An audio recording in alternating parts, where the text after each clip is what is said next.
இந்த லட்டு விஷயம் பெரிய சர்ச்சையாகிட்டு இருக்குது. இந்த முதலமைச்சர் சொல்கிறாரு சந்திரபாபு நாயுடு கடந்த ஆட்சியில் இப்படிலாம் நடந்ததுன்னு ஒரு பெரிய அரசியல் அவங்க வந்து சவால் விடுறாங்க, அப்படிலாம் இல்லைன்னு. இந்த நெய் கம்பெனியும் வந்துட்டு நிரூபித்தால் நான் வந்து சவாலை ஏற்க தயார்னு அவரும் சொல்லியிருக்கிறாரு. அப்படி எதுவும் இல்லை, எங்கள் கம்பெனிலேருந்து அப்படி போகலை, எங்கே வேணாலும் சோதனை பண்ணிங்கன்னு அவரும் சவால் விடுறாரு. இல்லைன்னா அரசியல் நடக்குதா இல்லை லட்டை வச்சு வேறு ஏதாவது நடக்குதா பிரச்சனை? இவங்க ஏஆர் ஃபுட்ஸ் திண்டுக்கல் அனுப்பிச்சது வந்து 20% தான் குவாலிட்டி பியூர், அதாவது அதில் நெய் தன்மை இருக்குது. 80% கலப்படம்.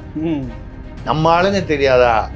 ஒரு மணல், அதாவது ஒரு மூட்டை சிமெண்ட்டுக்கு ஒரு மூட்டை மணல் கலக்கலான்னா ஒரு மூட்டை சிமெண்ட்டுக்கு 8 மூட்டை மணல் கலந்து ஸ்கூல் கட்டுறவனுங்க, பிரிட்ஜு போடுறவங்க. ஆமாம், சார் நம்மளோட திராவிட மாடல் தான் தெரியுமே. அதே திராவிட மாடலில் ஆதவ அர்ஜுன் விடுதலை சிறுத்தைகள் கட்சியில் இருக்கக்கூடியவர் வந்து தாக்கு பிடிப்பாரா அப்படின்னு கேட்குறாரு. திருமாவளவன் வந்து அவ்வளோ பேசினார், போகிறோம் மீட்டிங் போயிட்டு வந்துட்டார். மீட்டிங் போயிட்டு வந்தவொடனே அவருக்கு கொடுக்க வேண்டியதை கொடுத்துட்டாங்க.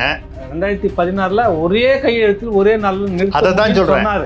அப்போ சொல்லும்போது ஏன் நிதிஷ்குமார் வந்து ஒரே நாளில் ஒரே கையெழுத்தில் செய்யும் பொழுது எடப்பாடியாரால் செய்ய முடியாதான்னு கேட்டார். என்னன்னா இந்த துணை முதல்வர் போட்டி வந்து தமிழ்நாட்டில் வந்து இன்ஃபேக்ட் வந்து இப்போ வந்து முதல்வர் போட்டிக்கு கூட ஒரு பெரிய போட்டி, பெருசாக ஒன்றும் போட்டி இல்லை முதல்வர் பதவிக்கு. நீங்கள் பாருங்களேன், இன்னைக்கு இருக்கிற நிலைமைக்கும் 6 மாதம் பொறுத்து இருக்கிற திமுகவுடைய நிலைமைக்கும் பெரிய வித்தியாசம் இருக்கும். ஆம்ஸ்டாங் கொலை வழக்கில் வந்துட்டு இந்த சிசிங்க ராஜா என்கவுண்டரு 2 பிரச்சனையை சொல்கிறாரு. அந்த சிசிங்க ராஜாவுடைய பாடியை யார் வாங்கிக்கிறதுன்னு 5 மனைவிகள் போட்டி போடுறாங்க. இது எப்படி தீர்க்கிறதுன்னு ஒன்று. அடுத்து தொடர்ச்சியாக 3 என்கவுண்டர் நடந்திருக்குது அப்படின்ற ஒரு கேள்வி வந்து கேட்டிருக்கிறாரு. இதுக்கு என்ன பதில் சொல்லணும்? அம்மா போனவின் அம்மா உணவகம் எதற்கு என்கிறாரே RS பாரதி. கோட்டூர்புரம் நூலகம், கிளாம்பாக்கம் பேருந்து நிலையம் எல்லாம் மூடப்பட்டு விடுமோ அப்படின்றத கேள்வி கேட்குறாரு. நீங்கள் கலைஞர் மட்டும் வந்து என்ன அப்படியே வந்து அவர் வந்து சித்த புருஷரா? அவருக்கு பேரில் எல்லாம் நீங்கள் கண்டினியூஸாக வைப்பீங்க. அப்போ இதே கேள்வியை வந்து கலைஞருக்கு மட்டும் இல்லை, ஈவேரா பெரியாருக்கும் கேட்கணும்ல. இல்லை, இப்போ எனக்கு தெரிஞ்சது என்ன நடக்க போகுதுன்னா, இந்த மேட்ரு பெருசாச்சுன்னு வச்சுங்க. இப்போ நம்ம பேசுகிறோம், இன்னும் மற்றவங்க பேசுகிறாங்க, எல்லாரும் பேசுவாங்க. அம்மா பேர் எடுத்தால் அப்படின்னா எடப்பாடி பேசுவார், அம்மா பேர் எடுத்தால் கலைஞர் பேர் எடுப்பீங்களா அப்படின்னு சீமான் பேசுவார், இல்லை இன்னும் பாஜகவில் பேசுவார். நிறைய பேர் பேசுனா கண்டிப்பாக எடுத்துருவாங்க.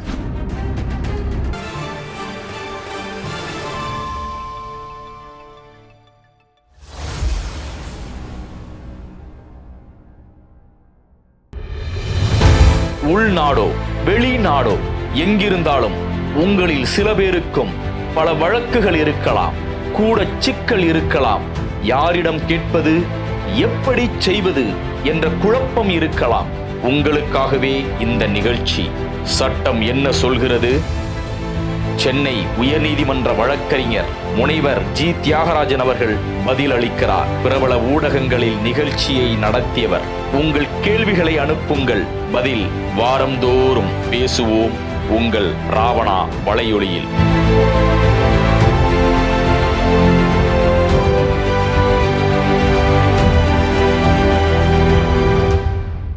இரண்டு புதிய நிகழ்ச்சிகளை ராவணாவில் வந்து தொடர்றோம் நம்ம. ஒன்று வந்து பிரபல அக்குபஞ்சர் மருத்துவர் டாக்டர் MN சங்கர் அவர்களோடு நீங்கள் என்ன கேள்வி, உடல்நலம் சார்ந்து எந்த கேள்வியை நீங்கள் கேட்குறீங்களோ அதுக்கான பதில் அவர் வந்து மாற்று மருத்துவம் எப்படிலாம் இருக்குதுன்றதை பற்றி விளக்குறாரு.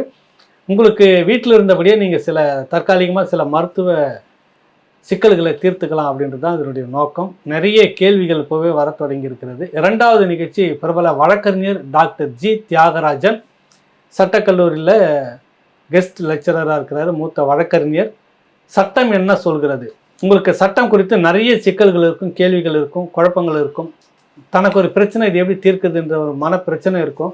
இதுக்கெல்லாம் ஒரு தீர்வாக அந்த கேள்வி பதில் நிகழ்ச்சி இருக்கிறது. 2க்கும் உங்களுடைய பேராதரவு எப்பொழுதும் போல இருக்க வேண்டுகிற ராவணா பார்வையாளர்கள், தமிழ் உறவுகள் மற்றும் ராவணா நல உரிமைகளுக்கு வணக்கம். இந்த வாரம் திரிசக்தியார் கேள்வி பதில் வந்து தொடங்குகிறது. அதற்காக நம்மோடு இருக்கிறார் டாக்டர் செவாலியே திரிசக்தியார் சுந்தரராமன் அவர்கள். ஐயா வணக்கம். வணக்கம். ராவணா நேயர்களுக்கு அன்பு வணக்கங்கள். ஆமாம், திடீர்னு 2 நாள் எங்கே வெளிநாடோ வெளி மாநிலமோ எங்கே இருந்துட்டு வந்த மாதிரி நைட்டு தான் வந்திருக்கீங்கிற தகவல் தெரிஞ்சது. இல்ல ஏதோ முதலீடுகளை ஈர்ப்பதற்காக நான் போனேன் அப்படின்னு நீங்க நினைச்சிருப்பீங்க. இல்ல ஹைதராபாத் பையன் வீட்டுக்கு ஏதோ போக வேண்டிய ஒரு வேலை இருந்துச்சு, போயிட்டு 2 நாள்ல வந்துட்டேன். பட் அங்க என்ன செட்டில்மெண்ட் பேச போனீங்களா? அப்படி இல்லைங்க, ஒன்று மட்டும் நல்லா ஞாபகம் வச்சு, நான் எந்த மாநிலத்துக்கு வெளி மாநிலத்துக்கு போனாலும் வெளிநாட்டுக்கு போனாலும் என்னுடைய மனம் என்றுமே தமிழ்நாட்டில் தான் இருக்கும். தமிழ்நாட்டில் என்ன நடக்கிறது என்பதை நான் எங்கிருந்தாலும் கவனித்து கொண்டுதான் இருப்பேன். சூப்பர், அருமை அருமை. இந்த டயலாக் ஏற்கனவே கேட்ட மாதிரி இருக்குது இல்ல, அதோட எதிரொலி தான் அது. சரிங்க. ஆனா ஒரு சொல்ல நினைச்சேன், போட்டிங்க பார்த்தேன், சொன்னால் பலிக்குது, நம்ம என்ன செய்யறது, சொல்லாம இருக்கவும் முடியல. இருக்குது அந்த கேள்வி இல்ல வருது. 1.5 மாசம் முன்னால நம்ம வந்து அந்த திண்டுக்கல் ஏஆர் ஃபுட்ஸ் வந்து திருப்பதி லட்டு பிரச்சனை, அவங்களுக்கு ஷோகாஸ் நோட்டீஸ் இஷ்யூ பண்ணியிருக்காங்க. குவாலிட்டியில் 68,000 லிட்டர் கான்ட்ராக்டில் 20,000 லிட்டர் கொடுத்துருக்காங்க. அதுலேயே வந்து தரக்குறைவு ரொம்ப இருக்குன்னு சொல்லி இது இருக்குன்னு சொல்லி ஒரு முக்கியமான ஒரு விஷயம் சொல்லியிருந்தோம். இவர் திண்டுக்கல்ல நெய்யில் சாமியோட பிரசாதத்தில் ஊழல் பண்ணுறவர் அப்படின்னா அநேகமாக இவருக்கு எங்கேயோ ஒரு முக்கிய புள்ளியோட போய் இணைவாரு அப்படின்னும் இப்போ வெளியே வந்துருச்சு. பூனைக்குட்டி வெளியே வந்துருச்சு. பழனி தண்டாயுதபாணி சாமி பூனைக்குட்டி கருப்பு சிவப்பா இருக்குமே, கருப்பா இருக்குது, கண்ணு பார்த்தா சிவப்பா இருக்குது, ரெண்டும் ஒண்ணுதான் நீங்க சொல்றது. சரி, அது அதான் சொன்னேன் நான், கருப்பு. அப்புறம் சிவப்பா இருக்குது கண்ணுன்னா அது என்ன, அந்த பூனை டாஸ்மாக் போயிட்டு வந்துச்சான்னு கேட்பீங்க. கேட்கக்கூடாது, ரைட்டு, அது ஓகே. அப்போ வந்து பழனி தண்டாயுதபாணி கோயில்ல இவர் வந்து திமுக ஆட்சிக்கு வந்த பின் இப்போ ஒரு அறங்காவலர்கள் போட்டார், ஒரு 1.5 வருஷம் இருக்கும். அதுல அவர் வந்து அறங்காவலர். யாரு? திருப்பதி லட்டுவில் வந்து நெய்யில் வந்து இப்படி தேசம், அதாவது இந்தியா பூரா பற்றிக்கிட்டு எறிகிற அளவுக்கு ஒரு மேட்டராக போயிடுச்சது.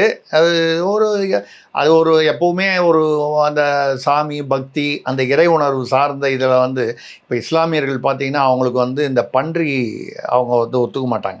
அவர்களுடைய நம்பிக்கைகள் இருக்குது. அந்த நம்பிக்கையில் புண்படுற மாதிரி இருந்ததுன்னா அது எப்போவுமே அது பற்றிக்கும், அது பெருசாக அது மாதிரி வந்தது. ஆனால் 1.5 மாதம் முன்னாலேயே இது கட்டாயம் பிரச்சனை வரப்போகுது. இந்த பிரச்சனை தமிழ்நாட்டிலேருந்து தான் நம்ம திருசக்தியார் கேள்வி பதிலாக நம்ம பேசணும்.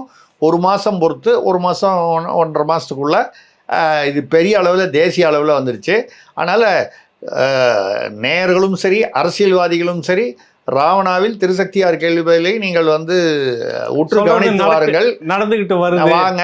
அட்லீஸ்ட் வந்து தப்பு பண்ணும்போது ஏதோ இந்த ஆளுங்களுக்கு தெரிஞ்சு போச்சே, கண்டுபிடிச்சாங்களே அப்படின்னு கொஞ்சம் எச்சரிக்கையா தப்பு பண்ணுங்க. அவ்வளவுதான், வந்துருது இங்க எப்படியோ வந்துருது.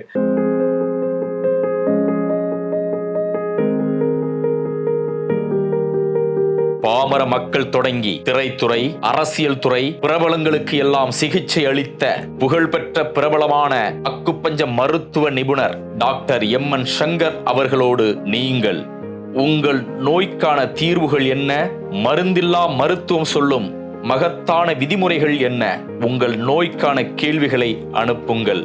மருத்துவர் எம்.என். சங்கர் பதில் அளிக்கிறார் உங்கள் ராவணா வலையொலியில்.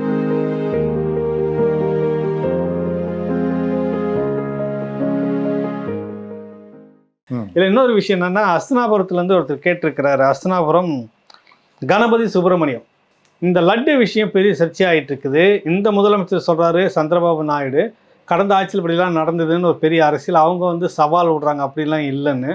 இந்த நெய் கம்பெனியும் வந்துட்டு நிரூபித்தால் நான் வந்து சவாலை ஏற்க தயார்னு அவரும் சொல்லியிருக்கிறாரு. அப்படி எதுவும்லாம் இல்லை, எங்கள் கம்பெனிலேருந்து அப்படி போகலை, எங்கே வேணாலும் சோதனை பண்ணிங்கன்னு அவரும் சவால் விடுறாரு. இப்போ இல்லைன்னா அரசியல் நடக்குதா இல்லை லட்டை வச்சு வேற ஏதாவது நடக்குதா பிரச்சனை? முதல்ல வந்து அந்த கம்பெனியில் சவால் விட்டாங்கல்ல, அந்த அவங்களுடைய ஏஆர் ஃபுட்ஸ் திண்டுக்கல் நம்ம ஏற்கனவே பேசின அவங்க அனுப்பிச்ச நெய்யில் தான் ப்ராப்ளம்னு சொல்லி அதை மறுபடியும் வந்து அனுப்பிச்ச போது தான் அதில் வந்து ஃபிஷ் ஆயில் லார்டுன்னு சொல்லுவாங்க, LARD, பன்றி கொழுப்பு, இதெல்லாம் மாதிரி ஃபிஷ் ஆயில் இதெல்லாம் வந்து கலந்துருக்கு அப்படின்றத வந்து அதே மாதிரி 100% வந்து பியூர் நெய்யாக இருக்கணும். இவங்க ஏஆர் ஃபுட்ஸ் திண்டுக்கல் அனுப்பிச்சது வந்து 20% தான் குவாலிட்டி பியூர், அதாவது அதில் நெய் தன்மை இருக்குது, 80% கலப்படம்.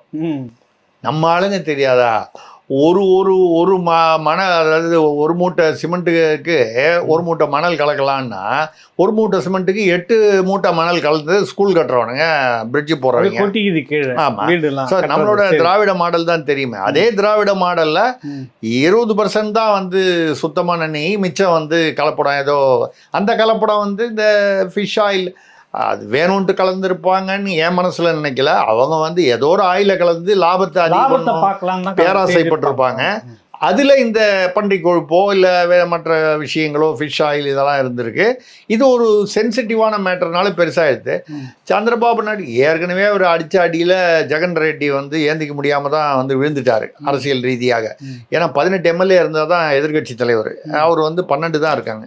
அதாவது எதிர்கட்சி தலைவர் அந்தஸ்து கூட இல்லாமல் இருக்காங்க. இப்போ கிட்டத்தட்ட ஒரு வழியாக ஜெகன் ரெட்டியை வந்து ஏன்னா அதுக்கேற்ற மாதிரி அவரும் நிறைய தப்பு பண்ணார். அப்போ திருப்பதி தேவஸ்தானத்தில் அவங்க மாமா சுப்பா ரெட்டி அவர் வந்து கிறிஸ்தவர், கையில் பைபிள் எடுத்துகிட்டு வராரு, அவங்க அத்தை இவங்களெல்லாம் கொண்டு வந்து ட்ரஸ்டியாக போட்டார். அது தவறு. ஒரு முழுக்க செலவு வச்சார், ஞாபகம் இருக்குங்களா? ஆமாம், செலவு வச்சாரு. அதே மாதிரி நிறைய வந்து கிறிஸ்தவர்களை வந்து கிறிஸ்தவர்கள் கூடாது என்று சொல்லவில்லை, திருப்பதி கோயிலில் இஸ்லாமியர்களை வந்து பணிக்கு அமைக்கிறார். அது கூட வந்து பின்னால் எங்கேயாவது ஆஃபீஸில் உட்காந்து வேலை பார்த்தா கூட தப்பில்லை, யாருனாலும் இருக்கலாம். அந்த கோயில் வளாகத்திலேயே பணி செய்வதற்கு இஸ்லாமியர்களையும் கிறிஸ்தவர்களையும் பணி செய்யும் போது இப்போ இந்து அறநிலையத்துறையும் அப்படி தானே. உயர்நீதிமன்றம் என்ன சொல்லுது, எல்லாம் இந்துக்களை தான் போடணும், இந்துக்கள் அல்லாதவர்களை இங்கே வேலைக்கு வைக்கக்கூடாதுன்னு. அவங்க என்ன பண்ணுறாங்க, ஒரே ஒரு டிக்ளரேஷன், எனக்கு இந்து மதத்தில் நம்பிக்கை இருக்கிறது அப்படின்னு எழுதி வாங்கிட்டு கிறிஸ்டியன் மற்றவங்களாம் விட்டுறாங்க. இதில் என்னென்னா, அப்படி வரக்கூடிய இந்து மதம் அல்லாதவர்கள் வந்து தவறே செய்யாதவர்களாக இருந்தால் கூட தேவையில்லாத சந்தேகங்களும் யூகங்களுக்கும் இடம் கொடுக்கிறது. தப்பி தவறி ஒரு தவறு நடந்து விட்டால் அது மனித தவறு என்பது அதை தாண்டி டு எர் இஸ் ஹியூமன் சொல்லுவாங்க. அதை தாண்டி இது ஏதோ வன்மத்துடன் செய்யப்பட்டது போல அது வந்து பெருசாகிடுது. அதனால் சந்திரபாபு நாயுடு இதை வச்சு அரசியல் பண்ணுறாருன்னா சந்திரபாபு நாயுடும் அரசியல் பண்ணுவாங்க, இதை வச்சு தேசிய அளவில் பிஜேபியும் அரசியல் பண்ணும். அதான் உள்துறை விளக்கம் கேட்க ஆரம்பிச்சு. அதுக்கப்புறம் பார்த்தீங்கன்னா இவர் நம்ம இதில் காங்கிரஸ்ல இருந்து ராகுல் காந்தியோ இல்லை மல்லிகார்ஜுன் கார்கேவோ இதை பற்றி லட்டு பற்றி ஒன்றும் பேசலை. தப்பி தவறி பேசுகிற அரசியல்வாதிகளாம் வந்து பொதுவாக அது வந்து பிரசாதம்லாம் பார்த்து கொடுக்கணும் கரெக்டு அப்படின்னு ஏதோ ஒரு பேச்சுக்காக சொல்கிறாங்க. இப்போது எல்லாம் வந்து இப்போ அரசியல் எல்லா ரூபங்களிலும் வருகிறது, லட்டு ரூபத்திலும் வந்திருக்குது. அவ்வளோதான். இப்போ அடுத்தது வன்னை ராஜன் சென்னை அதுலேருந்து கேட்டிருக்கிறாரு, ஆதவ் அர்ஜுன் விடுதலை சிறுத்தைகள் கட்சியில் இருக்கக்கூடியவர் வந்து தாக்கு பிடிப்பாரா அப்படின்னு கேட்குறாரு. சமீபமாக அவர் பேசியிருக்கிற அந்த பேச்சு அதை ஒட்டி ஏன் வந்து கேட்குறாருன்னா வந்து அது திருமாவளவன் வந்து அவ்வளோ பேசினார், போகிறோம் மீட்டிங் போயிட்டு வந்துட்டார். மீட்டிங் போயிட்டு வந்தவொடனே அவருக்கு கொடுக்க வேண்டியதை கொடுத்துட்டாங்க. இல்லைங்க, எனக்கு புரியல கொஞ்சம். மீட்டிங் போயிட்டு வந்தார், கொடுக்க வேண்டியதை கொடுத்தாங்க. என்ன போயிட்டு எங்கே போயிட்டு வந்தார், என்ன கொடுக்குறது? முதல்வர் போய் பார்த்துட்டு வந்தாரா இல்லையா? அதை சொல்ல வரீங்க. அப்போ வந்து என்ன கொடுக்கணுமோ அவருக்கு கொடுத்துட்டாங்க. உங்களுக்கு அது புரியலையா? நீங்கள் வேறு ஏதாவது நினச்சிக்க போகிறீங்க. நான் எப்போவுமே உங்களுக்கு தெரியும், நேராக சொல்லிடுவேன். சரிங்களா? என்ன கொடுத்தாங்க? கொடுக்க வேண்டியது அசைன்மெண்ட்டு கொடுத்தாங்க அவருக்கு. என்ன அசைன்மெண்ட்டு யோசனை பண்ணி பாருங்க. இப்போ விஜய் உள்ளே வராரு, நடிகர் விஜய் தாவேக்கா உள்ளே வருது. வரும்போது ஜோசப் விஜய்னு போட்டு தான் உள்ளே வராரு. வரும்போதே விநாயகர் சதுர்த்திக்கு அவர் வாழ்த்து சொல்லலை. அவர் நினச்சிருந்தா சொல்லியிருக்கலாம், சொல்லலை. அப்படி வரும்போது அப்போ என்ன வருது, இவர் அதே திராவிட மாடலில் வராரு. திராவிட மாடல்னால் இந்துக்களுக்கு வந்து சொல்ல மாட்டாங்க, கிறிஸ்தவர்களுக்கோ சிறுபான்மையினருக்கு வாழ்த்து சொல்லுவாங்க அப்படின்றது திராவிட திமுக மாடல். அதே மாடலில் வராரு அவர். அப்போ என்ன ஆகும், சிறுபான்மையர் ஓட்டு வந்து பொதுவாக வந்து கிறிஸ்தவர்களோ இஸ்லாமியர்களோ அது வந்து திமுகவுக்கு அதிகமாக போகும் என்று எப்போவுமே ஒரு அடிப்படை நம்பிக்கை உண்டு. அந்த இதில் வந்து கிறிஸ்தவர்கள் வாக்கை வந்து அவரை நிச்சயமாக பிரிப்பதற்கான வாய்ப்புகள் இருக்கு. ஜோசப் விஜய். சரி, அதுக்கு இவர்கிட்ட அசைன்மெண்ட்டு நீங்கள் அதை மது ஒழிப்பு மாநாடு பார்த்தீங்களா? மது ஒழிப்பு மாநாடுன்னு ஒரு நாடகம் ஒன்று நடக்குது அக்டோபர் 2ஆம் தேதி. பாவம் நாடகங்களா இல்லையா? அது பிரச்சனைங்க. மக்கள் எல்லாம் செத்துட்டு இருக்கிறாங்க, ஆயிரக்கணக்கில் தாலி அறுத்துட்டு விதவிகளாக வந்துட்டு இருக்கிறாங்க. இதை போய் நாடகம்னு சொல்கிறீங்க, தடுத்து நிறுத்து. எவ்வளோ பெரிய சமூக பிரச்சனை தெரியுங்களா அது? அப்படியா? திடீர்னு நேற்று தோணுச்சு, இன்றைக்கி நாங்கள் போராட்டம் பண்ண இறங்கியிருக்கிறோம், இதை போய் நீங்கள் இப்படி நாடகம்னு சொல்கிறீங்க. ஒரே நாளில் வந்து நினச்சா வந்து இதை வந்து எல்லா கட்சிகளையும் நினச்சா மூடி விடலாம்னு திருமாவளவன் முதல்வரை பார்க்கறதுக்கு முன்னால் பேசினார். இப்போ என்ன பேசிகிட்டு இருக்காங்க, ஒரே நாளில் மூட முடியாது. அப்போ எப்படி பேசினார், இப்போ எப்படி பேசுகிறாரு? அப்போது 2016 அதிமுகவில் இருந்தப்ப படிப்படியாக குறைப்பேன் என்று சொல்வது நாடகம்னு சொன்னார். 2016 ஒரே கையெழுத்தில் ஒரே நாளில் அதை தான் சொல்றேன். சொன்னாரு. அப்போ சொல்லும்போது ஏன் நிதிஷ்குமார் வந்து ஒரே நாளில் ஒரே கையெழுத்தில் செய்யும் பொழுது எடப்பாடியாரால் செய்ய முடியாதான்னு கேட்டார். இப்போ அது முடியல, அவரால் கேட்க முடியல, கேட்டு அங்கே ஒன்றும் வேலைக்கு ஆகலை. இந்த என்ன அசைன்மெண்ட்டுன்னு கேட்டிங்களே, இப்போ பார்த்தீங்கன்னா அந்த மாநாட்டில் அதுக்கு முன்னால் ஏதாவது பேசுனாங்களா? மத ரீதியாக ஏதாவது பேசுனாங்களா? மது ஒழிப்பு மாநாடு, மது உடல் நலத்துக்கு கேடு, ரைட். இந்த டயலாக் நம்ம தான் நிறைய கேட்டிருக்கோம், அது ஓகே. ஆனால் 72 கேட்டுக்கிட்டு இருக்கோம். சரி, முதல்வரை பார்த்து விட்டு வந்ததுக்கப்புறம் என்ன பண்ணுறாரு, கிறிஸ்தவ மத அமைப்புகளை ஒருங்கிணைப்பு அப்படின்னு சொல்லி ஒரு 10 கிறிஸ்தவ மத போதகர்கள், அதுக்கு தலைமை வகிப்பது ஒரு சீனியர் கிறிஸ்தவ போதகர். நான் அவங்கள கூப்பிட வேணான்னு சொல்ல. அப்போ என்ன, இஸ்லாமிய மதம் வந்து மதுவை ஆதரிக்கிறதா, இந்து மதம் ஆதரிக்கிறதா, இல்லை நீங்கள் வந்து கூப்பிடணும்னா என்ன பண்ணணும், இந்து மதத்துல இருந்து ஒரு யாராவது 2 ஆதீனம் கூப்பிடுங்க, கிறிஸ்தவ போதகர்கள் எல்லா மதத்தையும் சேர்ந்தவனும் எல்லா சமூகத்தையும் சேர்ந்தவனும் தான் குடிச்சு இறந்துகிட்டு இருக்கிறான். செத்து போறவன் இல்லைங்க, செத்து போறவன்லயும் எல்லா மதத்தை சேர்ந்தவனும் இருக்கான். ஆமா, மது கூடாதுன்னு சொல்றவனும் எல்லா மதத்திலயும் இருக்கான், பொதுவா சொல்றான். அப்போ கிறிஸ்தவ மத இவங்களை மட்டும் நீங்க அமைப்புகளை மட்டும் கூப்பிடுறீங்க அப்படின்னா அதுக்கு விளம்பரமும் கொடுக்குறாங்க. வேற இஸ்லாமிய மதம் அதுல வரல, இந்து மதம் வரல. இல்லை, அவர் அடிக்கடி சொல்லுவார், பௌத்தம் நாங்கள் பௌத்த மதம், புத்தர் தான் இந்தியாவில் இந்த இந்து மதமே கிடையாதுலாம் சொல்லுவார் திருமணம். பௌத்த மதத்தை சேர்ந்த ஒருவர் கூட அழைக்கவில்லையே. இனிமேல் அழைப்போம், இப்போ கேட்டீங்களா, இனிமேல் அழைப்போம், பேசி கூப்பிட்டு அழைப்போம். இல்லை, ஒரு காலம் அவரே தன்னையே புத்தரா நினைச்சிட்டாரோன்னு தெரியல, அவரே கௌதம புத்தர். இதுல வந்து கிறிஸ்தவர்கள் மட்டும்தான் கூப்பிட்டு நடத்துறாங்க. கேளுங்க, இப்ப அந்த அசைன்மெண்ட் எதுக்கு கொடுத்தாங்க அவர்கிட்ட? சும்மா அசைன்மெண்ட் கொடுத்தாங்கன்னு அவர் இந்த மாதிரிலாம் பேசக்கூடாதுங்க. இல்லைங்க, பின்ன சமூக நலன் பொதுமக்கள்ல வந்து போற இடம்லாம் கண்ணீர் சிந்தி அழுதாங்க. அதனால நான் அந்த மாதிரி நான் என்ன கேட்கிறேன், நீங்க மது ஒழிப்புனா ஐயா கிறிஸ்தவர்களுக்கு மட்டும் மது ஒழிப்பு பண்றதுக்காக அந்த போதகர்களை கூப்பிட்டு மாநாடு நடத்துறீங்களே, இந்துக்கள்லாம் பாவம் இல்லையா, இஸ்லாமியர்கள்லாம் பாவம் இல்லையா, அவங்களுக்கெல்லாம் மது ஒழிப்பு பண்ணக்கூடாதா? திருமாவளவன் இப்போ அன்னைக்கு மாநாடு நடத்தினாருன்னு வச்சுங்க, தமிழ்நாட்டிலேருந்து மது ஓடி போயிடும்ல. அந்த மது ஒழிப்பு மாநாடு நடத்தினோன்னு மறுநாளைக்கே வந்து எல்லாம் தானே மதுவெல்லாம் வந்து கால் முளைச்சு ஓடி போயிடும்ல. அது கிறிஸ்தவர்களுக்கு மட்டும் ஓடி போனால் நியாயமாக இருக்குமா? எல்லா மதத்தை புத்த மதம், சமண மதம், எல்லா மதமும் சேர்ந்த தமிழ்நாட்டு மக்களுக்கு அது பெனிஃபிட் வரணும். ஒன்றும் இல்லைங்க, சும்மா பேசிக்கிட்டு இருக்காத, என்ன பார்த்து செய்கிறோம். சரி, இந்த பார்த்து செய்கிறோம் இல்லைங்க, பார்த்து செய்கிறோம்னா எவ்வளோ சீட்டு உங்களுக்கு வேணுமோ அதெல்லாம் பார்த்து செய்கிறோம். நீ இந்த நாள் விஜய் வேற வந்து இருக்கிற திராவிட ஓட்டு, சிறுபான்மையினர் ஓட்டு, அதுவும் கிறிஸ்தவ ஓட்டை வந்து அந்த ஆள் ஒரு பர்சன்டேஜ் எடுத்துகிட்டு போடுவான் போல இருக்கு.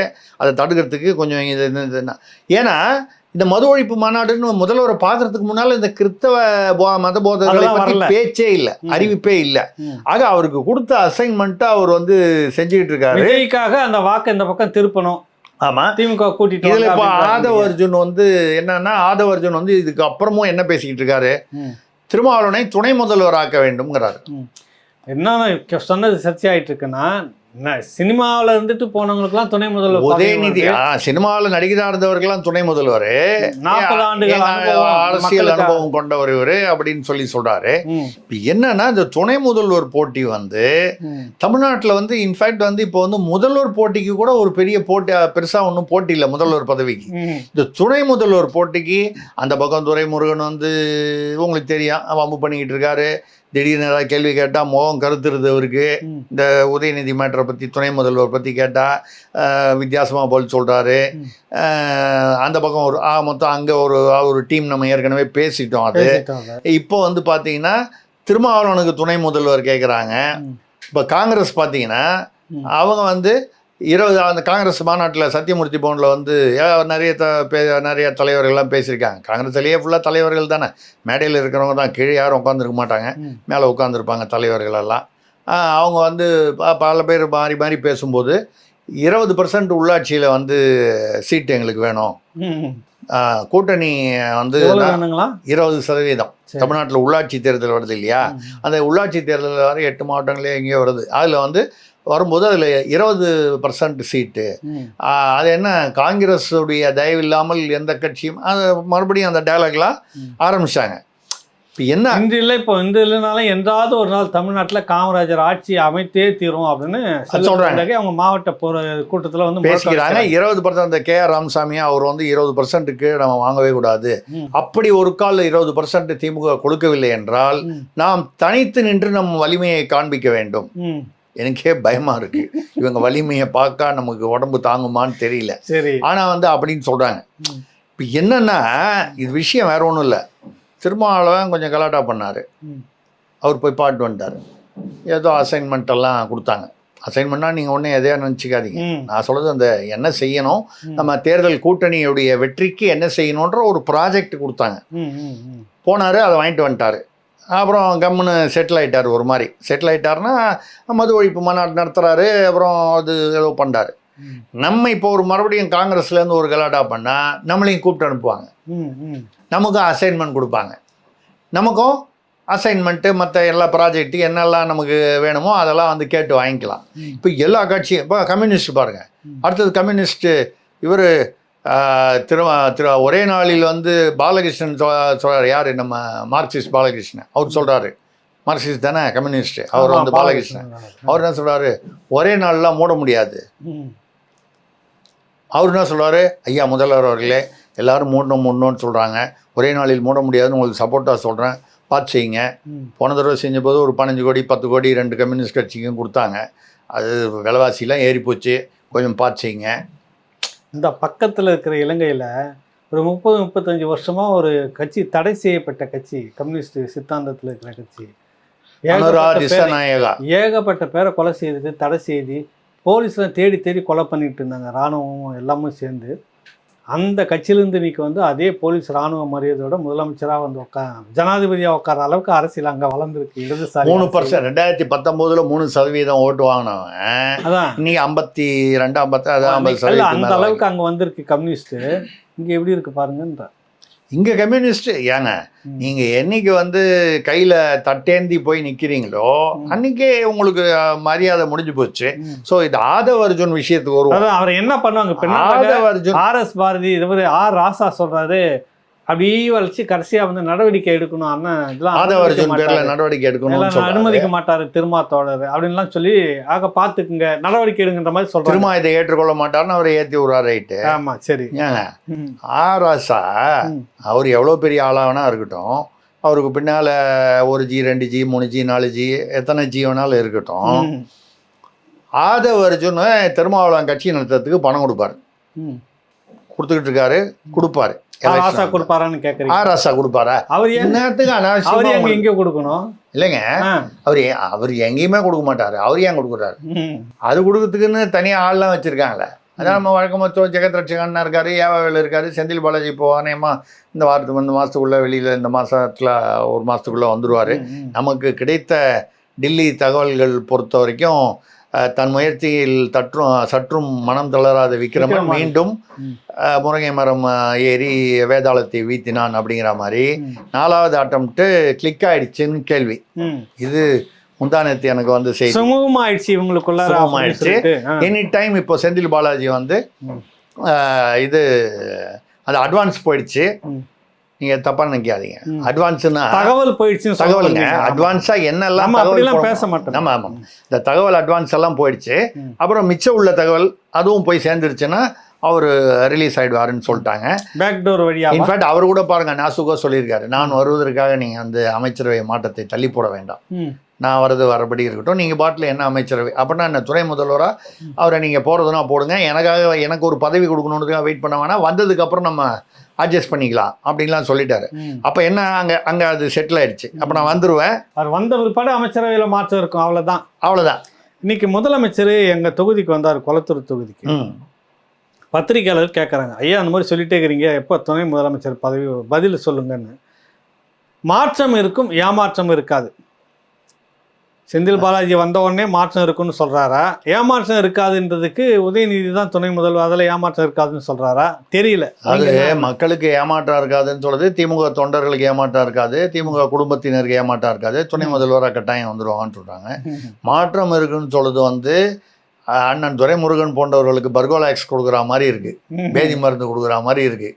மாற்றம் இருக்கும், ஏமாற்றம் இருக்காதுன்னு அடுத்த 6 மாதங்கள் திமுக வந்து விஷயங்களில் வந்து எதிர்பாராத பல விஷயங்கள் நடக்கும். எப்படி லட்டு விஷயத்தில் நம்ம சொன்னது எவ்வளோ விஷயங்கள் சொன்னதெல்லாம் நடந்ததோ, மே மாதத்துக்கு அப்புறம் செந்தில் பாலாஜி உள்ளே போவாருன்னு சொன்னோம். இதில் ஆரம்பித்து பல விஷயங்கள் நிறைய விஷயங்கள் அடுத்த 6 மாதங்களில் திமுகவில் நமக்கு, அதாவது பொதுமக்களுக்கு சுவாரஸ்யமான விஷயம், அவர்களுக்கு பொங்கல் வைப்பாங்கன்னு சொல்றீங்க. ஆமாம், சோதனையான காலம் திமுகவுக்கு அடுத்த 6 மாதம் இருக்க போகுது. பாருங்க, நீங்க வேணா 6 மாசத்துல அடுத்த அல்ல இல்ல இப்பலேருந்து 6 மாசத்துக்கு. இப்ப அடுத்த மாசம் செந்தில் பாலாஜி வந்துட்டாருன்னா, வந்த உடனே ரொம்ப பெரிய கெட்டியான பதவி கொடுத்த உடனே சுத்தி இருக்கிறவங்களுக்கெல்லாம் ஒரு இது வந்து தொடங்கிடும் இல்ல. நீங்க பாருங்களேன், இன்னைக்கு இருக்கிற நிலைமைக்கும் 6 மாசம் பொறுத்து இருக்கிற திமுகவுடைய நிலைமைக்கும் பெரிய வித்தியாசம் இருக்கும்.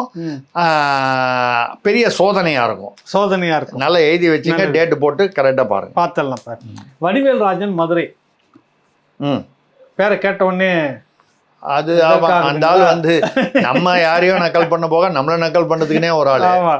அவர் வந்து அம்மா போனவின் அம்மா உணவகம் எதற்கு என்கிறாரே RS பாரதி. கோட்டூர்புரம் நூலகம், கிளாம்பாக்கம் பேருந்து நிலையம் எல்லாம் மூடப்பட்டு விடுமோ அப்படின்றத கேள்வி கேட்கிறாரு. கேட்குற கேள்வி கரெக்டு தான். அவர் RS பாரதி வந்து அம்மா தான் போய் சேர்ந்துட்டாங்க. அப்புறம் என்ன அம்மா உணவகம் அப்படின்னு அம்மா பேர்ல உணவகம், அம்மா பேர்ல அதான் அம்மா உணவகம் எதுக்காக, அம்மா பேர்ல உணவகம் எதுக்கு? நீங்கள் கலைஞர் நூலகம்னு வச்சுருக்கீங்க, அவர் கேட்குற கேள்வி கரெக்டாக தான் கேட்குறாரு.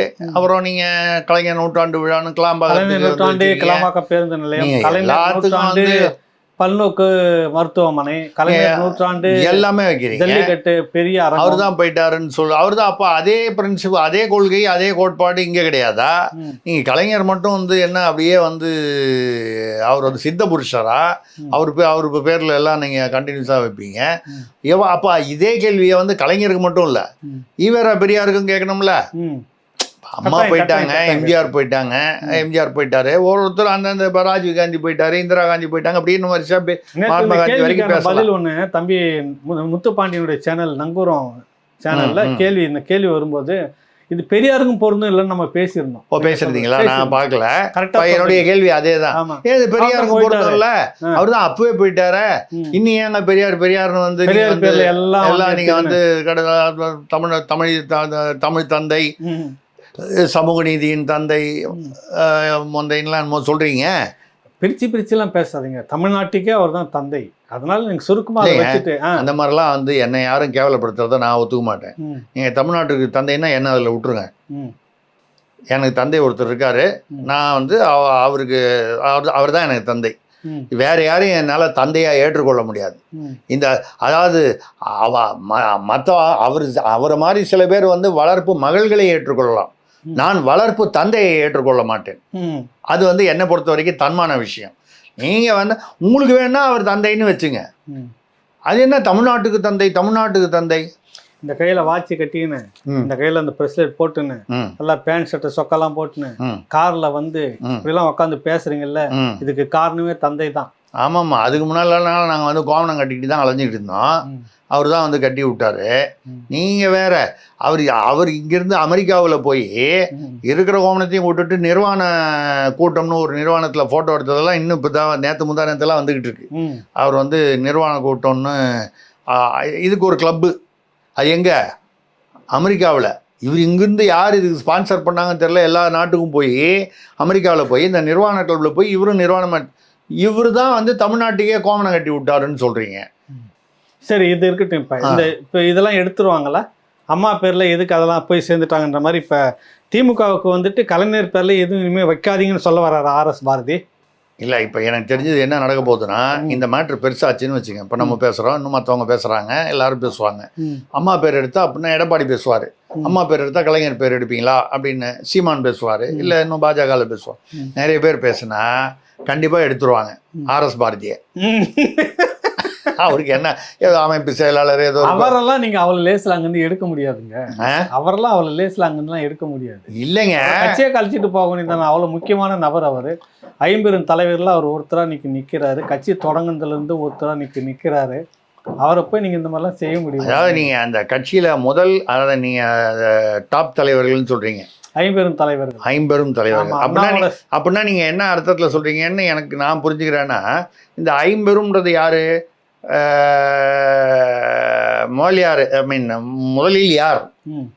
முதலில் யார்? முதலில் யார் அப்படின்னு சொல்லி வரும்போது அந்த ஐம்பெரும் தலைவர்கள்னு சொல்றீங்க. அதனால இவரை எடுக்க முடியாதுன்னு சொல்றீங்க. அப்படிதான் ஏதோ ஒரு அர்த்தத்தில் சொல்றீங்க. ஏதோ அந்த முதலில் யார் அப்படிங்கிறதுக்கும் நீங்க சொல்ற ஐம்பெருமுக்கும் சம்மந்தம் இருக்க மாதிரி எனக்கு படுது. பார்க்கலாம் அது என்னன்னு பார்க்கலாம். சரி, கண்ணையா தாஸ், கன்னியாகுமரி. எல்லா கட்சிகளும் நினைத்தால் ஒரே நாளில் மதுக்கடையை மூட முடியும் என்கிறார் திருமா. ஒரே நாளில் மூடுவது முடியாது என்கிறார் மார்க்சிஸ்ட் கட்சி பாலகிருஷ்ணன். ஒண்ணுமே புரியல உலகத்துல அப்படின்றார். இப்பதான் பேசணும். அது அவர் ஒன்றும் இல்லைங்க. நீங்க வந்து அவரு இது ஒரே நாளில் மூட முடியாதுன்றத படிப்படியாகத்தான் மூடுவோம்னு சொல்றதெல்லாம் வந்து ரொம்ப வருஷமா நடந்துகிட்டு இருக்கு. திருமாவளவனுக்கும் இந்த ரகசியம் தெரியும், இவருக்கும் தெரியும். திருமாவளவன் அப்ளிகேஷன் போட்டாரு, அப்ளிகேஷன் வந்து சாங்ஷன் ஆயிடுச்சு, போயிட்டு வந்தாரு, அது கொடுத்துட்டாங்க. கேட்ட வரம் கிடைத்து விட்டது. பாலகிருஷ்ணன் இப்போதான் மெதுவாக அப்ளிகேஷனை உள்ளே தள்ளுறாரு. அவரும் போய் பார்த்து முதல்வரை பார்த்து இந்த மது ஒழிப்பு நம்ம வந்து அட்லீஸ்ட் அடுத்த ஒரு 300-400 வருஷங்களில் நம்ம வந்து முடிச்சிருந்தோங்க. நம்ம திராவிட கொள்கை வந்து புரட்சி சோசியலிச புத்தகத்தில் மதுவை வந்து படிப்படியாக தான் கொடுக்கும். ஆமாம் அப்படின்னு சொல்லி ஒரு 300-400 வருஷத்தில் குறைச்சிடணும் அப்படின்னு சொல்லி அவரும் வந்து அதை ஒத்துக்கிட்டு அவருக்கு சன்மானம், புலவர்களுக்கெல்லாம் வந்து புகழ் பாடிட்டு போனால் ஒரு சன்மானம் கொடுக்கறது அரசவையில் பழக்கம் இல்லையா, கொடுப்பாரு. அவ்வளோதான் விஷயம், வேற ஒன்றும் இல்லை. என்னங்க இப்படி பொசுக்குன்னு சொல்லிட்டீங்க, அவ்வளோதான் விஷயம்னு. பின்ன எவ்வளோ பெரிய தேசிய பிரச்சனை போய் பேசியிருக்கிறாரா, நீங்கள் போய் பொசுக்குன்னு நீட்டிங்க. நீங்கள் யாரு? பாலகிருஷ்ணன் போய் அப்ளிகேஷன் போட்டு அசைன்மெண்ட் வாங்கிட்டு வர்றது வந்து தேசிய விஷயமா? ஆமாம், வேலையை பாருங்க நீங்கள். சரி இருக்கட்டும். அடுத்தது வந்து ஆம்ஸ்டாங் கொலை வழக்கு. இளைய தம்பி குஞ்சலிங்கம் அப்படி கேட்டிருக்கிறாரு. ஆம்ஸ்டாங் கொலை வழக்கில் வந்துட்டு இந்த சிசிங்க ராஜா என்கவுண்ட்ரு 2 பிரச்சனையை சொல்கிறாரு. அந்த சிசிங்க ராஜாவுடைய பாடியை யார் வாங்கிக்கிறதுன்னு 5 மனைவிகள் போட்டி போடுறாங்க. இது எப்படி தீர்க்கிறதுன்னு ஒன்று. அடுத்து தொடர்ச்சியாக 3 என்கவுண்டர் நடந்திருக்குது அப்படின்ற ஒரு கேள்வி வந்து கேட்டிருக்கிறாரு. இதுக்கு என்ன பதில் சொல்லலாம்? முதல்ல தேசிய பிரச்சனையாது. சிசிங்க ராஜாவுக்கு 5 மனைவிகள், இல்லை 5 மனைவிகளும் சொந்தம் கொண்டு வர்றாங்க, பாடியை விடணுன்றாங்க. இது வந்து ஏதோ பெரிய தேசிய அளவில் ஒரு தலைவர் மாதிரியும் அது வந்து யாருன்ற பிரச்சனை மாதிரியும் நம்மகிட்ட தீர்வு கேட்குறாரு. இது 5 தான் இவர் எப்படி முடிவு பண்ணாது. 6வது ஒன்று புதுசாக வந்து கேட்டதுன்னா என்ன பண்ண போகிறாரு, அது வேறு விஷயம். இது வரிசையாக வந்து இந்த என்கவுண்டர் நடக்குது, இதெல்லாம் தெரியல. நான் நினைக்கிறேன் முதல்வர் அடிக்கடி இரும்புக்கரோன்னு சொல்லியிருந்தாரு. நம்ம கூட அமெரிக்காவில் கொண்டு போய் வச்சுட்டு வந்துட்டாரோன்னு நினச்சோம். இல்லை, ஞாபகம் எடுத்துகிட்டு வந்துட்டார். பார்த்தீங்கன்னா சமீபத்தில் வந்து திருவேங்கடத்தோட ஆம்ஸ்டாங் கேஸு வழக்கு ஓரளவுக்கு சுமூகமாக முடித்து வைக்கப்பட்டதா, அதாவது சார்ஜ் ஷீட் போடுற அளவுக்கு போயிடுச்சா, அது வந்துருச்சு. அப்புறம் காக்காத்தோப்பு பாலாஜிக்கும் ஆம்ஸ்டாங் கொலைக்கும் தொடர்பு இல்லைன்னு காவல்துறை சொன்னது. அது ஒரு பக்கம் சொன்னாங்க. அம்மா என்ன சொல்றாங்க, இல்லை அதில் தேடிட்டு இருக்கிற சம்பவ செந்திலுக்கும் என் மகனுக்கும் பிரச்சனை. அப்போ அந்த நெட்வொர்க் இல்லை 2 விஷயம் வந்து ஆச்சரியமான விஷயம். நமக்கு என்ன புரியலன்னா, நமக்கு இந்த காவல்துறை இந்த இரும்புக்கரம் இந்த விஷயம்லாம் நமக்கு தெரியாது. நம்ம சாதாரண மீடியா நம்ம. ஆனாலும் வந்து பார்த்தீங்கன்னா தெரியாதுன்னு சொல்லிடாதீங்க, தெரியும்னு சொல்லுங்க. தெரியாதுன்னா எது உங்களுக்கு காட்டுறான் அப்படின்னு திரும்ப நம்ம கிட்டையும் காட்டுவாங்க. இல்ல நம்ம தெரியும்னு சொல்லி வச்சுங்க. நம்ம வந்து தெரியும்னு சொன்னா அப்புறம் வந்து கதவு தட்டி என்ன தெரியும், நமக்கு தெரியாது, இவங்களுக்கு என்ன தெரிஞ்சு வச்சிருக்கான்றதை டெஸ்ட் பண்ணுவாங்க. அது வேற உங்களுக்கு. அதனால வந்து அது இல்ல, எப்படி பேசணும் அது சிக்கலாயிடும். அது வந்து இவங்க வந்து என்ன, அது எப்படி வந்து என்கவுண்டர் பண்ண போறாங்கன்றதுக்கு முத நாள் வந்து அந்தந்த குடும்பத்துல மனைவியோ அம்மாவோ வந்து வீடியோ போடுறாங்க. என்கவுண்டர் பண்ண போகிறதா கேள்விப்பட்டேன்னு. என் மகனை வந்து கொண்டுட போகிறாங்க. இந்த நாகேந்திரன் கூட அந்த அம்மா அவங்க ஒய்ஃப் யாரோ சொன்னாங்க. இந்த மாதிரி வந்து என்கவுண்டர் போலீஸில் பண்ண போகிறாங்கன்றது பொதுமக்களுக்கும் மீடியா நமக்குலாம் தெரியல. அந்த ரவுடி, அந்த கேங்ஸ்டரு, அவங்க அந்த குடும்பத்தில் இருக்கிறவங்களுக்கு தெரியுது. அது கூட அடையாறு டிசி ஒரு சிபி சக்கரவர்த்தி ஐயா IPS வந்து சொல்லியிருக்காரு. இப்போ ஒரு ட்ரெண்டாக போயிடுச்சு. அது எல்லாம் வந்து என்ன, என் புருஷனை வந்து நாளைக்கு பிரச்சனை வரும்னு தெரியும் போது என் புருஷனை வந்து எங்கள் பையனை வந்து என்கவுண்டர் பண்ண போகிறாங்கன்னா அது ஒரு சேஃப்டி, பண்ணாமல் இருக்கிறதுக்கு ஒரு பாதுகாப்பு. அப்போது அவர் அப்படி சொல்லும்போது நமக்கு என்ன புரியலன்னா, அப்போ அந்த சேஃப்டின்னா என்ன, அந்த வீடியோ கொடுத்துட்டாங்கன்னா இவங்க என்கவுண்டர் பண்ண மாட்டாங்க. நான் வந்து அவர் சொல்கிறது தப்புன்னு சொல்ல. அவரு நல்ல துருதுருப்பான இளைஞராக தெரிகிறாரு. அவர் நல்ல கரெக்டாக விஷயம் புரிஞ்சு சொல்கிறார். அவர் என்ன சொல்கிறார், இப்போ ட்ரெண்டிங் ஆகிடுச்சு இந்த கேங்ஸ்டர் குடும்பத்துலலாம். புடிச்சிட்ட உடனே எப்படி என் மகனை சொல்லிட்டாங்க. வீட்டுக்கார போட்டுருவாங்க இல்ல மகனை போட்டுருவாங்கன்னு சொல்லிட்டு இல்ல அது எதுக்காக சொல்றாங்கன்னா இப்படி சொல்லிட்டா அட்வான்ஸா போடாம விட்டுருவாங்கன்னு. அப்ப இந்த போடுறது போடாததுன்றது வந்து இதெல்லாம் உண்மை இல்லையா? அவர் தப்பிக்க பார்த்தாரு, துப்பாக்கி எடுத்து சுட்டாரு, கத்தியால கீச்சாருன்றதெல்லாம் உண்மை இல்லையா? அப்ப போட போறாங்க அப்படிங்கிறது வந்து ஆல்ரெடி பிளான் பண்ணி போடுறதா? இதே நீங்கள் நானும் வெள்ளந்தியா நம்ம என்ன நினைக்கிறோம், ஓ பாருங்க போலீஸ்காரனை வந்து கத்தியால கீச்சிருக்கான், சுடாம என்ன பண்ணுவாங்க, அப்புறம் ஏறி குச்சிருக்கான், துப்பாக்கி காட்டியிருக்கான் அப்படி நம்ம நினைக்கிறோம். அவரு ஒரு உயர் காவல்துறை சொல்றதை பார்த்தா வித்தியாசமா இருக்கு. இது ஒரு ட்ரெண்டிங்கா போயிடுச்சு, இப்படி சொன்னா நாங்க போடாம விட்டுருவோம் அப்ப அந்த அர்த்தத்துல வருது. அடுத்தது போட்டாலும் அது நடந்து போச்சுன்னு சொல்லிக்கலாம்ல. பாருங்க நான் அப்பவே சொன்னேன் மொத்தம் இல்லை ஏதோ குழப்பம் இருக்கு. நமக்கு இந்த காக்கா தாப்பு ஒரு சம்பவ செந்தில் வந்து ஆம்சாங் வழக்கில் தேடப்படுவார்னு சொல்றாங்க. அவருக்கும் இவருக்கும் எதிர்ப்பு இருக்கு, பிரச்சனை இருக்குங்கிறாங்க. காக்கா தோப்பு பாலாஜி வந்து ஒரு சில விஷயம் டிரான்சாக்ஷன்ல ஆம்சாங் பக்கம் இருந்திருக்கிறார் அப்படின்னு தகவல் இருக்கிறது. அந்த கொலையில் வந்து அவருக்கு என்ன சம்பந்தம் இல்லை வேற என்ன இதுன்னு தெரியலையே தவிர ஆம்ஸ்ட்ராங்குடைய ஒரு தளபதிகளில் ஒருவராக காக்கா தோப்பு பாலாஜி இருந்திருக்காரு. இப்போ உங்களுக்கு காக்கா தோப்பை பற்றி எனக்கு தெரியல. இப்போ நான் உங்களுக்கு ஒரு குருவி தோப்பு கதை சொல்ல போகிறேன். குருவி தோப்பு வருதுங்களா? ஆமாம் சரி, குருவி தோப்பு கதை தான் சொல்ல போகிறோம். கதை குருவித்தோப்பு ராமாஜி அப்படின்னு ஒரு ரவுடி கதை. சரிங்களா? இங்கே வந்து மகாராஷ்டிராவில் இப்போ தேர்தல் வருது இல்லையா? இப்போ அசம்பிளி தேர்தல் வருது. அதுக்காக தமிழ்நாட்டில் இருந்து பணம் வந்து ஒரு 2000 கோடி ரூபாய் வந்து எவ்வளோ சின்ன அமௌண்ட் 2000 கோடி ரூபாய் இங்கே 2000 கோடி சின்ன அமௌண்ட் 2000 கோடி. ஆமாம் 2000 கோடி ரூபாய் இல்லை 2000 கோடி ரூபாய் இங்கேருந்து மகாராஷ்டிராவுக்கு அனுப்புகிறாங்க. யார் அனுப்புவாங்க?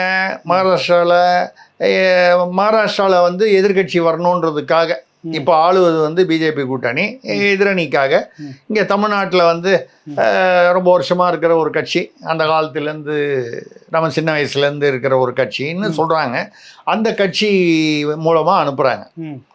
சரி, அது யார் அனுப்புகிறாங்கன்னா நீங்களும் நானும் தான் பணத்துக்கு லாட்ரி அடிக்கிறோம். சில பேர் லாட்ரியில் பணம் அடிப்பாங்க. நீங்கள் நானும் பணத்துக்கு லாட்ரி அடிக்கிறோம். சில பேர் லாட்ரியில பெருசா பணம் அது மாதிரி யாரோ ஒருத்தர் தான் அனுப்புறாரு, ஹெல்ப் பண்றாரு. அங்க மகாராஷ்டிரால எதிர்கட்சி போகுது. சரி, அந்த நபர் வந்து பாத்தீங்கன்னா அவர் வந்து அவர் வந்து ரொம்ப வந்து சமத்துவமான சமூக நீதி மனிதர். அவர் தமிழ்நாட்டில் எல்லா கட்சிக்கும் அவர் இந்த பிஜேபிக்கும் கொடுப்பாரு, டிஎம்கேக்கும் கொடுப்பாரு, காங்கிரஸுக்கும் கொடுப்பாரு. எல்லாமே 500-1000 கோடியில கொடுக்கக்கூடிய வள்ளல் அவர். சரிங்களா? சரிங்க. அவர் வந்து வள்ளல், அரசியல் கர்ணன். அவர் ஒன்றும் வித்தியாசம்லாம் பார்க்க மாட்டார், அதெல்லாம் கொடுத்துரும். அவர்கிட்டேருந்து அவர் வகைராலேருந்து பணம் போகுது. இங்கே யாரோ பேர் சொல்கிறாங்க, அவர் வந்து ஒரு ஒரு ஒரு கதர் கட்சியில் வந்து அவர் பேர் வந்து இந்த ஸ்ரீரங்கத்தில் கோயில் சாமி பேர் என்ன? ரங்கநாதர். ஸ்ரீரங்க ரங்கநாதன். நீங்கள் உடனே ரங்கநாதன் உடனே இந்த பொரசவாக்கம் ரங்கநாதன் அப்படி கணக்கு போட்டுறக்கூடாது. இந்த பெரம்பூர் அந்த ரங்கநாதன் ஆவரில் இந்த ரங்க வரைக்கும் வச்சுங்க. அதுக்கப்புறம் பின்னால் வந்து ஏதோ ஒரு ஹேஷியம் பாஷ்யம்னு ஏதோ ஒரு பேர் வச்சுங்களேன். சும்மா ஒரு ஒரு கதை தானே. ஆமாம், அது ரங்க ஹேஷியம் அப்படின்னு வச்சுங்க.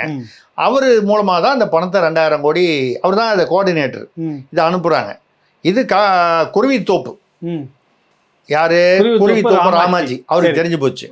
அவரு இந்த பணத்தை மடக்க தாதா அவரு மடக்கிட்டாரு. இதை மடக்கணும் உடனே இங்கேயும் டென்ஷன், அனுப்புற இடத்துலயும் டென்ஷன். பணம் மாட்டிக்கிச்சு, அங்கே பணம் வரலையேன்ற டென்ஷன். அப்போ எங்கிருந்தோ கூப்பிட்டு சொல்றாங்க. எங்கிருந்தோ ஒரு குரல் வந்தது. எங்க தான் அங்கே யாரோ கூகுள், அங்கே கூகுள்னு ஒருத்தர் இருக்காருன்னு வச்சுங்க, டெல்லியில். அங்கேருந்து வந்தது. சரி, இல்லைங்க, டெல்லியில். புரியுது. ஆமாம், டெல்லியில் கூகுள்னு ஒருத்தர் இருக்காரு.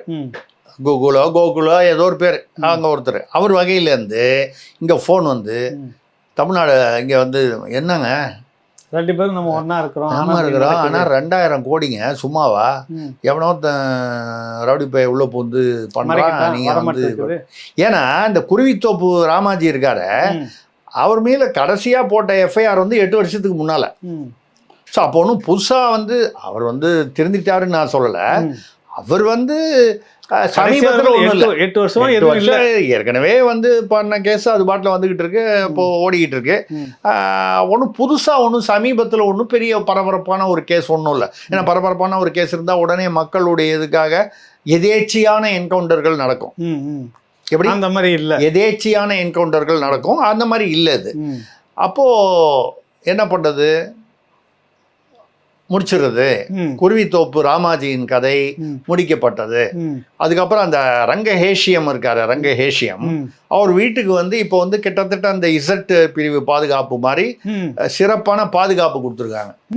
ஏன்னா இப்போ குருவித்தோப்புக்கு அதுக்கு அடுத்தது சிட்டுக்குருவின்னு கூடவே ஏதாவது ஒன்று இருக்கும்ல, 4-5 சிட்டுக்குருவிங்க இருக்கும். ஒரு குருவியை சுற்றி 4 சிட்டுக்குருவி இருக்கும்ல, அது சும்மா விடாது. அதுக்காக பாதுகாப்பு இவ்வளவு விஷயம் நடந்திருக்கு, வெளியில தெரியல இந்த கதையில். இல்லைங்க, இது ஒரு கதை. நம்ம சொல்றது நீங்க காக்கா தோப்புன்னு ஒரு பேர் சொன்ன உடனே என் மனசுல இந்த குருவித்தோப்பு கதை வந்து ஞாபகம் வந்துச்சு. ஆனா வந்து அதுக்கும் தயவு பண்ணி சம்மந்தப்படுத்திடாதீங்க, நினைச்சிக்க கூடாது, அப்படி ஒன்றும் நினைச்சிடாதீங்க. அப்படி நினைக்கணுங்கிறது நம்ம எண்ணம் இல்லை. இல்லை, சரி.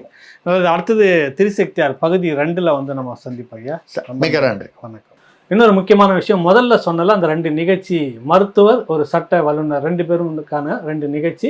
அதிலேயே வந்து அந்த கேள்வியை கேட்பதற்கான இமெயில் முகவரி, வாட்ஸ்அப் எண்ணும் கொடுத்துருக்கேன். உங்களுடைய கேள்விகளை அதில் அனுப்புங்க மறக்காமல். நன்றி, வணக்கம்.